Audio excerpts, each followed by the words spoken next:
Good morning, everyone. Please feel free to prepare some tough questions for the new owner at the end. I'll leave 5 minutes for any questions. I was here last year. It was actually my second week, I think, at Planet, where there was like a 5-minute introduction by our, back then Chief Marketing Officer, Rory. And he's a real payments guy. So when I was challenged, like, can you do half an hour keynote at the Avantio conference and it needs to be about payments, I felt a little, taken back. I'm not a payments guy. I'm actually a hotelier, a guest experience guy. I'm a data guy, right? So instead of pitching you, what Planet is about and, why you should be visiting our stand and, processing your payments through Planet, I'm going to do something different with you today. This is what we do. We try to not just be a payments company, we try to be a payments company that's connected to your software, so it makes things, seamless. And we're going to talk a little bit about the importance of that today. Because if you visit my LinkedIn, this is actually a quote I've been carrying for years. I've been with Citizen M hotels. It's not short-term rental, but I'll tell you a little personal story about that. For 16 years, I was one of the founding team members. And this quote, without data, you're just another person with an opinion, I think should be part of any of your decision making, right? There will be a lot of opinions out there. Every time somebody walks into your room, tries to pitch you an idea, ask the question, do you have data to back it up? Because it motivates people to ask the question, to go out and do some research, rather than just going on a hunch. When I found out, this Airbnb thing, being a hotelier was going to be a thing, like the short-term rental business, I wanted to get more data on it. So I decided, back in, I think it was 2011, 2012 maybe, to start listing one of my hotels on Airbnb. So I became an Airbnb host. Lennert, just with my Airbnb account. And I put, one of the Citizen M hotel rooms on Airbnb, and I started to manage it personally. Because I thought that Airbnb, the short-term rental business, was not going to be doing much damage to a company like Citizen M. We invested a lot in a great customer experience, and I thought, you guys are going to eat lunch of, like the big brands, Marriott, Hilton, the Courtyards, and other kind of, hotel brands. I was wrong. My hotel got fully booked, right? In the one room that I listed on it, right? And I was, personally managing it, and I quite enjoyed it. People were sending me messages, and they thought they were going to arrive at, some kind of short-term rental, and then they arrived at the hotel. And I made sure, that everything was seamless. But what I found out is that, people are looking for experiences. And this is the first time it really clicked for me. The short-term rental business is real.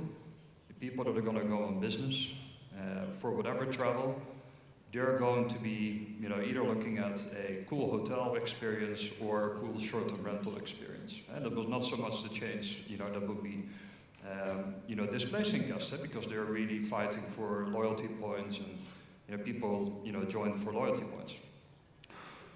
So with this quote in mind, I'm going to take you through, some research, that we've done, and I've asked to do. Because when it comes to our decision making at Planet, like, what do we invest in? Why did we acquire a company like Avantio? Why do we offer hotel property management systems? Why are we in the networking and Wi-Fi business? What we wanted to know really is, what do your guests, hotel guests, really care about when it comes to the ideal guest experience? And we chopped it up into 6 pieces. Booking reservation, removing pain with integrated payments, like how important is it really? How important is security? How important is currency? How important is the check-in and the arrival? And is there a real difference, on this guest of the future, millennials and Gen Z? And if I, look at these categories when we started to, to do the research, I had all kinds of assumptions. I had assumptions on security, so people don't really care about it. currency. Do you really mind paying in your own currency? If you're British, you're coming here to Valencia, want to pay in pounds? Probably not. And these millennials, and for some reason, time stood still for me. I thought there's like really young people. They're 18 to 42 now. These are the people that are making real decisions. It's 57% of the guest population. So we did a research and the global guest sentiment report. And at the end of my presentation, there will be a QR code. So you don't need to take any notes. And you can of course take pictures and post them with the hashtag. But you don't need to take any data points. Just make sure at the end of the presentation you have your phone ready for the QR code so you can download this report free of charge. Because what we did, we asked 6,500 customers that were older than 18 years in 19 different countries on their preferences on these 6 different topics. And here's some of the key data points. And I'm not going to put you to sleep with a lot of data. And we highlighted some of the key data points, and I took some of the key data points that mean something to me. So let's start with how people book. This was a lot different. I remember I've been, at Citizen M, and before that, like in a CRS company. So I've been in this hotel distribution business for, 23 years, and this number has changed massively. If I think about this now, it kind of makes sense. Like 98% of the people make a reservation online. Like, is there a different way of doing it? The funny story here, the first reservation that came in at Citizen M came in through snail mail. There was an American that sent a letter to our corporate headquarters because the booking engine wasn't online yet, the hotel wasn't open, by mail. It arrived by post, asking if he could make a reservation. I don't think that happens a lot anymore, but still, like 98%, that's a high number. Also this mobile device, right? And it's the first time we did this report, so we don't see the trend line. But 59% of consumers prefer to use a mobile device to browse online in the the ideation stage. Only 37% do that on their laptop. I remember this only 5-6 years ago being completely different. So people are really connected to this phone experience, and they don't see a reason anymore to take the laptop out. Perhaps if it's like a bad user interface, they'll take their laptop out, but their preference is to do this online using their mobile.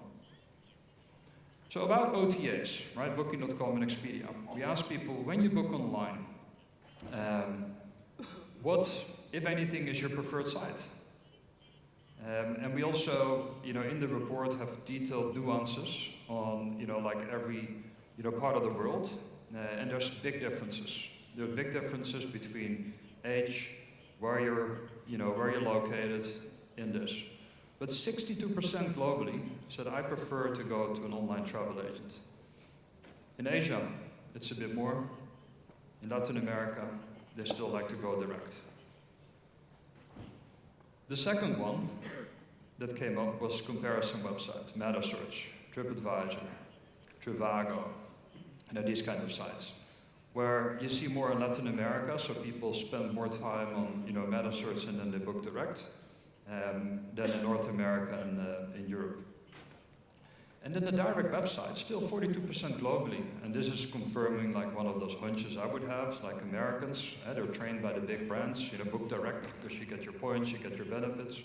Americans like to really, really book direct, and I can tell you from experience, opening 12 hotels in big American cities, automatically, your website gets more visits. People like to book direct. Even if you don't give them a benefit, they're trained to book direct.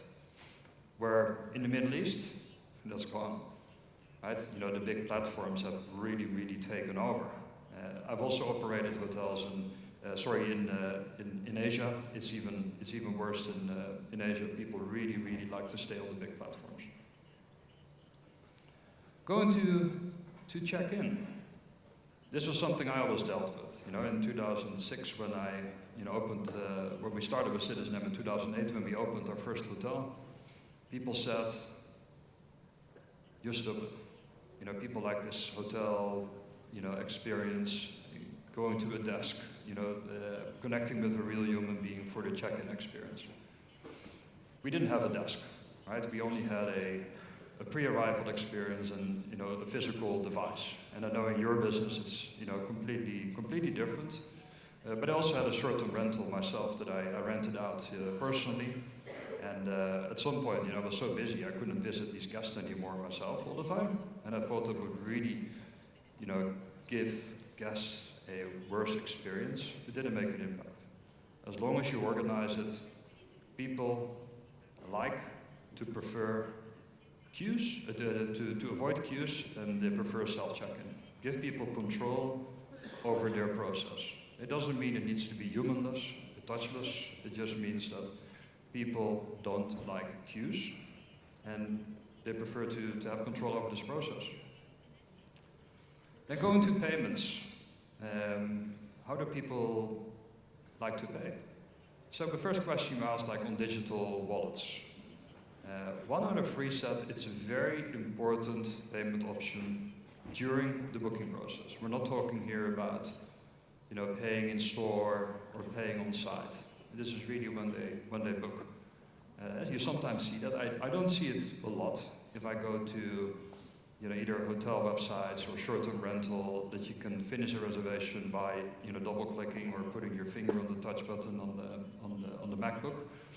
To finish it with an Apple Pay or with Google Pay. But 1 out of 3 says actually this is important. I would challenge this one. If I would be sitting on your chair, I would try to do an A/B test to see how important it really is. Because it's always important to realize that what people say and what people do, there could also be a huge difference. So don't take this just as the truth.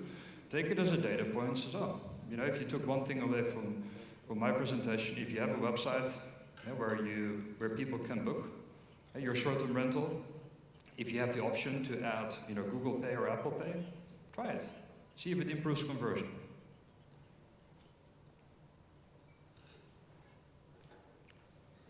So when completing a reservation, what is your preferred way to pay?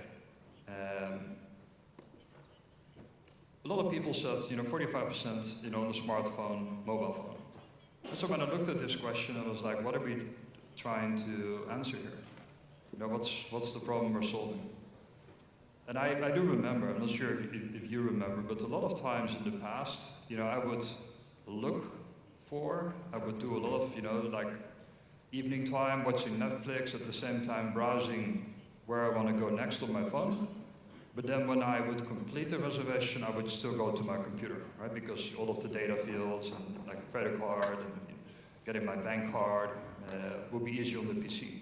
So 45% globally say I actually want to pay and complete the reservation on the smartphone. In Asia, it's even 66%, 2 out of 3. They don't want to go somewhere else. 45% is actually on a laptop, a PC.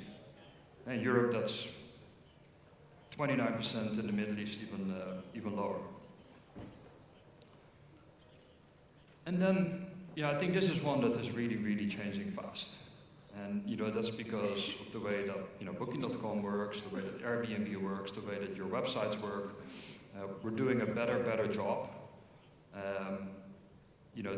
getting payments upfront in the booking process. Because only 19% globally will say, actually, I like to pay in person at the destination. Where in North America, it's a little more, and in Asia, it's really, really low. And the rest of the people actually like to have this payment done up front. And I remember last year, during the gala, I was speaking, I'm not sure if you hear, but a French chalet. That's an owner of a lot of chalets in the French Alps. And we were talking about payments. And so I still have a lot of, French people that want to come to my office and pay.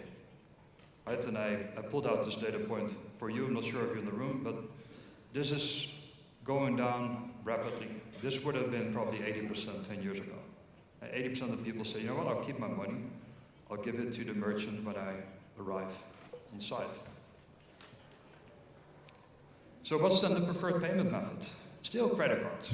Right, so credit cards are still, I would say, a very trusted payment method for bookings online. I think it also has to do with the fact that you can call a credit card company and get your money back, right, if something happens to go wrong.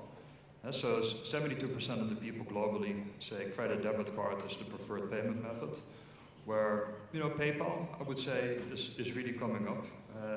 35%, especially in Latin America and the Middle East. And then, on the Chinese guest, Alipay plus 60% globally.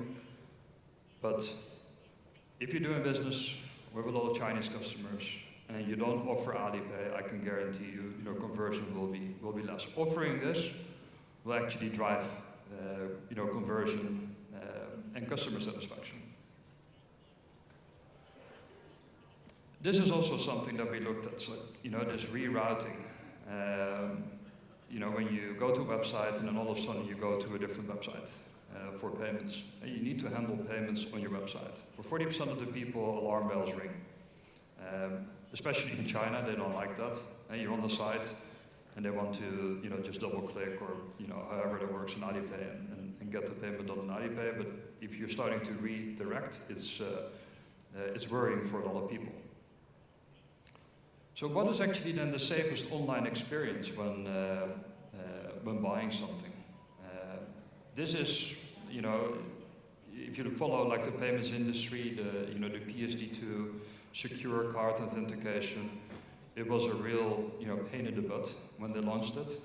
And I remember we had conversations about, so I don't want any of this, right? This is going to kill conversion if you're going to put up a screen, where people need to put in a code or they need to get in their bank identifier. This is actually giving people the feeling of safety. And the banks made it easier and easier for customers to do this. So right now, I would say personally, I'm not bothered that much anymore. I just know if I go to a hotel reservation, if I go to a consumer good website, I put in a credit card, I can put in my numbers, I can put in the CVC code, usually Google or Safari will autofill it, but then I also know I will get a page and I need to do something to let the bank know it's really me. I really want to do this payment. So really keep this in mind, especially in Asia, like 58%, but also in North America, and 54% globally. People say, actually, I want this. This was, for me, a real eye-opener. I thought that, this was going to be like 5%. Like, nobody wants that. Everybody just wants to punch in a credit card number and go. No. People like that. They feel safe doing it. Also, something that I think is really underestimated.